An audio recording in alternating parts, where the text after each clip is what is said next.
Prairie live. Just give me a second to get my hair back up.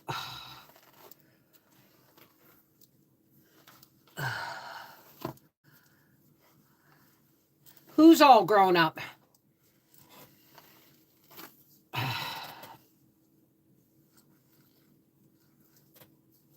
Food is the foundation of life and strength, but for millions, hunger is a daily reality. At Penny Appeal, we're committed to fighting food insecurity through sustainable and empowering programs. Donate to feed our world today, where most needed, when it matters most. Okay. Welcome, everybody, to Little Town on the Prairie. I believe it's chapter 12. I'm thinking of cutting my hair off. I don't want to, but it's becoming a pain in my butt. But as long as I keep it up, it's fine. But everyone's like, oh, I like your hair short. It's like, no, I don't like my hair short. I like the convenience of short hair. I don't. Believe it or not, there's a lot more fuss with short hair than there is with long.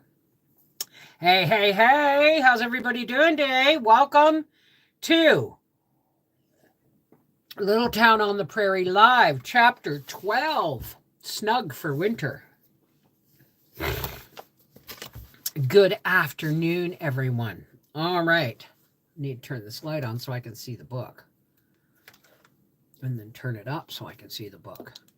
And then right after this, I'll be setting up for Patreon. Okay, for patrons. Chapter 12, Snug for Winter. All through the pleasant fall weather, Laura and Carrie were busy girls. In the mornings, they helped to do chores and get breakfast. Then they filled their dinner pail, dressed for school, and hurried away on the mile walk to town. After school, they hurried home, for there was work to do until darkness came. Saturday was a whole day of busy working in a hurry to be ready to move to town. Laura and Carrie picked up potatoes while Pa dug them. They cut the tops from the turnips and helped Pa pile them into the wagon. Did they feed the turnip top greens?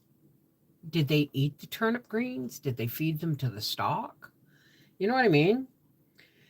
They pulled and topped the carrots too, and the beets and onions. See, all the things that they topped, they could have, turnip greens and all that stuff, I'd have made a big pot of broth. They gathered the tomatoes and the ground cherries. The ground cherries grew on low leafy bushes. Thick on the stems, under the large leaves, hung six-cornered bells, pale gray and thinner than paper. And inside each bell was a plump, golden, juicy, round fruit. I might grow these one year. The husk tomatoes were covered with a smooth, dull brown husk. When this was opened, there lay a brown, ripe purple tomato, larger than a ground cherry, but much smaller than the red tomatoes that openly flaunted their colors.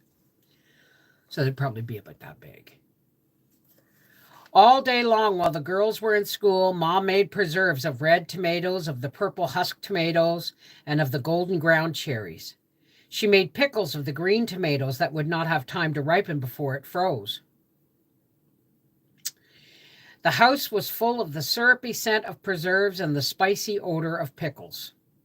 We will take our provisions with us when we move to town this time, said Pa with satisfaction. And we must go soon. I don't want an October blizzard to catch us in this thin-walled little house. This winter isn't going to be as hard as last winter, Laura said. The weather doesn't feel the same. No, Pa agreed. It isn't likely this winter will be as hard, nor come as soon, but this time I intend to be ready for it when it does come. He hauled the oat straw and the corn fodder and stacked them nearest to haystacks in town. He hauled the potatoes and the turnips, the beets and the carrots, and stored them in the cellar of his store building. So if you got potatoes, turnips, beets, and carrots, you got pretty close to everything. They need cabbages. Then busily all one Monday evening, far into the night, Laura and Carrie helped Ma pack clothes and dishes and books. It was then that Laura discovered a secret. She was on her knees lifting winter underwear out of Ma's bottom bureau drawer, and she didn't even know they had dressers. Um, and under the red flannels, she felt something hard. She pulled her hand and drew out a book. It was a perfectly new book, beautiful bound in green cloth with a gilded pattern pressed into it. The smooth, straight gilt edges of the pages looked like solid gold. On the cover, curving scrolls of lovely fancy letters made the words Tennyson's Poems. Laura was so startled and amazed by this rich and beautiful book hidden there among the flannels that she almost dropped it. It fell open on her hands. In the lamplight, the fresh, untouched pages lay spread, each exciting, unread words printed upon it in clear, fine type. Straight, thin red lines enclosed each oblong of printing, like the treasure it was, and outside the red lines were pages, pure margins. Near the bottom of the left-hand page was a short line in larger type, the Lotus Eaters. Courage was the first word. Under that, and breathlessly Laura read, Courage, he said, and pointed to the land. This mounting wave will roll us shoreward soon. In the afternoon they came unto a land in which it always seemed afternoon. All around the coast in the languid air did swoon, breathing like one hath a weary dream. Full-faced above the valley stood the moon, and like a... Laura stopped, aghast. She suddenly realized that what she was doing. Ma must have hidden this book. Laura had no right to read it. Quickly, she shut her eyes, and then she shut the book. It was almost more than she could do not to read just one more word, just at the end of that one line. But she knew she must not yield one tiny bit of temptation. She put the book where it had been, between the red flannels. She put the flannels back into the drawer, shut the drawer, and opened the drawer above it. Then she did not know what to do. She should confess to Ma what she had done. Well, it was an accident. It wasn't like she was deliberately doing something wrong. But instantly she knew that Ma must be keeping the book hidden for a surprise. She thought swiftly, and her heart was pounding hard, that Pa and Ma must have bought that book in Vinton, Iowa. They must be saving it for a Christmas present. A book so rich and fine, a book of poems, could only be a Christmas present, and Laura was the oldest girl at home now. It must be a Christmas present for her. If she confessed to Ma, she would spoil their Christmas pleasure that they were looking forward to. Pa and Ma would be so disappointed. It seemed a long time since she had found that book, but it had really only been a moment. Ma came in hurriedly and said, I'll finish in here, Laura. You go to bed now. It's past your bedtime. Yes, Ma, Laura said. She knew that Ma feared she would open that lower drawer and find the book. Never before had she kept a guilty secret from Ma, but now she must not say a word. After school the next day, she and Carrie did not take the long walk to the claim. Instead, they stopped at Pa's store building at the corner of 2nd and Main. Pa and Ma had moved into town for the winter. The stove and the cupboard were set up in the kitchen. Upstairs, the bedstead stood under the slanting shingle roof, the straw ticks plumply on them under heaped pillows and quilts. Making the beds was all that Ma had left for Laura and Carrie to do. And Laura was sure that the Christmas book, the Tennyson Poems, was hidden in Ma's bureau drawer. She would never look to see, of course. Yet every time she saw the bureau, she could not help thinking, full-faced above the valley stood the moon, and like what? She would have to wait until Christmas to learn the rest of that lovely poem. Courage, he said, and pointed to the land. This mounting wave will roll us shoreward soon. In the afternoon, they came unto a land which seemed always afternoon, but did not seem to Laura that Christmas was soon. Downstairs, Ma had already made the big storeroom neat and pleasant. The heater was polished, the curtains hung fresh at the windows, and clean little rag rugs lay upon the swept floor. 2 rocking chairs were in the sunny corner. Mary's was empty. Often Laura missed Mary so much that she ached, but it would do no good to speak of it. Mary was in college where she had so wanted to be. A teacher had written to Pa that she was well and making rapid progress. Soon she would be able to write a letter. No, so no one spoke of the emptiness that they all felt now. Quietly and cheerfully, they went about getting supper and setting the table, and Ma did not know that she had sighed when she said, "Well, we're all settled and snug for the winter." "Yes," Pa said, "and this time we're well fixed for it." They were not the only ones who were ready. Everyone in town had been preparing. I would have been preparing the first time that October blizzard stopped the trains. Getting it, I would have understood that living in town was no good if the trains couldn't get through with supplies. So you have to be prepared, right?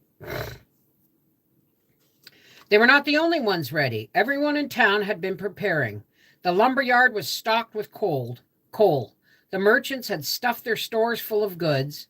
The flour at the mill and the wheat there was flour at the mill and wheat in its bins. "We will have all the coal to burn and something to eat all winter if the trains can't get through," Pa gloated. It was good to feel so safe and prospering, with food enough and fuel enough so that they need not dread hunger or cold. Laura missed the pleasant long walks to school and back. She had delighted in them, but now there was no hurry in the morning since she had no chores to do. Pa did them all, now that he had no farm work, and the shorter walk was better for Carrie. Pa and Ma and Laura were worried about Carrie. She had never been strong, and she was not recovering well from the hard winter as she should. They spared her all but the lightest housework, and Ma coaxed her appetite with the best there was to eat. Still, she was thin and pale, small for her age and spindly. Her eyes were too large in her peaked little face. Often in the mornings, though the walk was only a mile, Laura carried her books. Carrie had grown tired before they reached the schoolhouse. Sometimes her head ached so badly that she failed in her recitations. Living in town was easier. It would be much better for Carrie. I think when they went through the scarlet fever, I think Carrie's heart was damaged.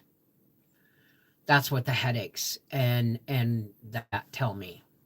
And that she's not gaining weight and she's short of breath and all that stuff. I'm missing a page. 43. I'm missing a page. It would be much better for Carrie.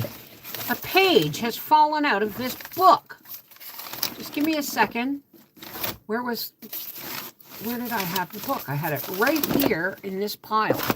Cheese and crackers. Well, you know what? Give me a second. I'm missing a page, but it don't mean we're going to miss it.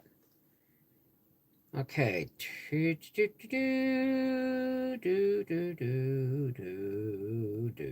Oh, no. Where's my...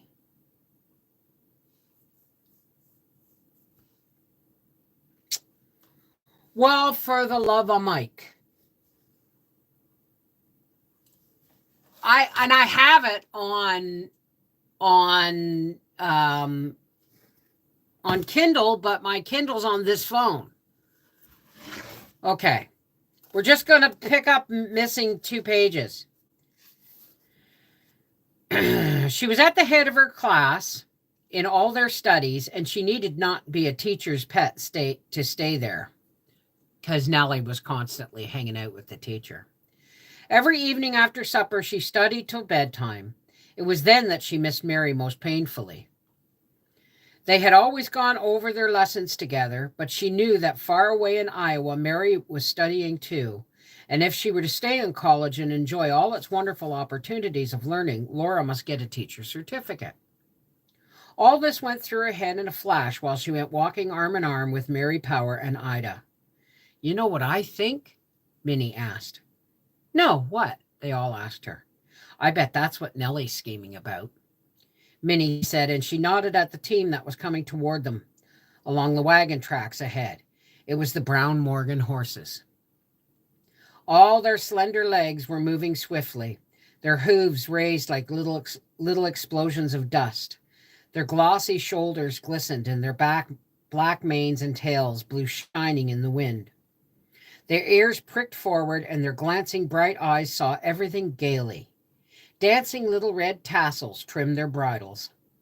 Sunlight ran glistening along the curve of their arched necks, straight along their smooth sides, curving again on their round haunches. And behind them ran a shiny new buggy.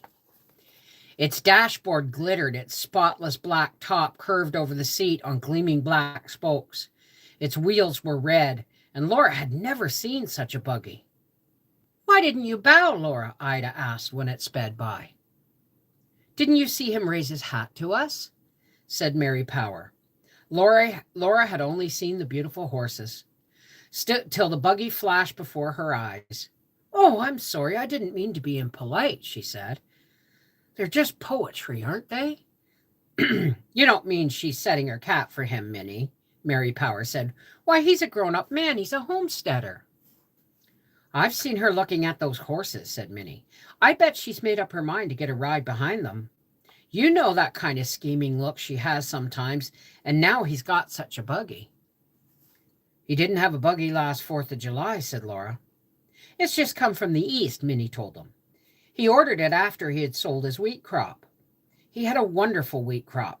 Minnie always knows such things because her brother Arthur told her. Slowly, Mary Power said, I do believe you're right. I wouldn't put it past her.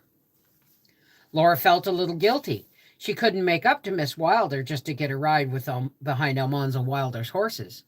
Yet she had often thought that if Miss Wilder liked her, she might someday take her riding behind them. Miss Wilder had taken a claim on this road, only a quarter of a mile beyond the schoolhouse. She lived there in a little claim shanty.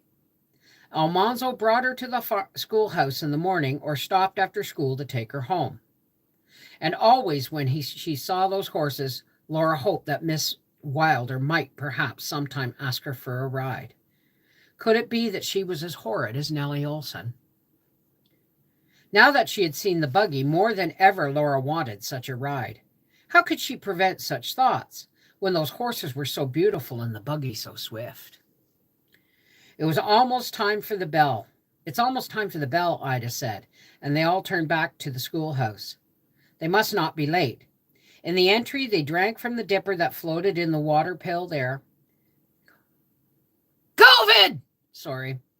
Then they went in, tanned and windblown, hot and dusty. Nellie was neat and ladylike. Her skin was white, and every hair of her head was in place. She looked down her nose at them and smiled a lofty smile. Laura looked straight back at her, and Nellie gave a little flounce of her shoulder and chin. You needn't think you're so much, Laura Ingalls, Nellie said. Miss Wilder says your father has nothing much to say about this school, even if he is on the school board. Why? Laura gasped. Well, I guess he's got as much to say about this school as anybody, and maybe more, Ida said stoutly. Hasn't he, Laura? He certainly has, Laura cried. Yes, said Mary Power. He has more because Laura and Carrie are in this school, and the others on the board don't have children. Laura was furious with rage, and Nellie had dared to say anything against Pa. On the steps, Miss Wilder was ringing the bell, and its noise clanged in Laura's head. She said, It's just too bad your folks are nothing but country folks, Nellie. If you lived in town, then maybe your father could be on the school board and have something to say about this school. Nellie was going to slap her. Laura saw her hand rising, and she barely had time to think that she must not slap Nellie, and to hope she wouldn't. Then Nellie's hand dropped quickly, and she slid into her seat. Miss Wilder had come in. All the pupils came clattering, and Laura sat down in her own seat. She was still so angry that she could hardly see. Under the desktop, Ida's hand gave her clenched fist a quick little squeeze that meant, good for you. Served her right. Thank you for joining me for Little Town on the Prairie Live. We'll see you again soon. Anybody here from Patreon? We're coming up onto Patreon in 5 minutes. All right, see you then. I love you guys. Take care. God bless. Mwah!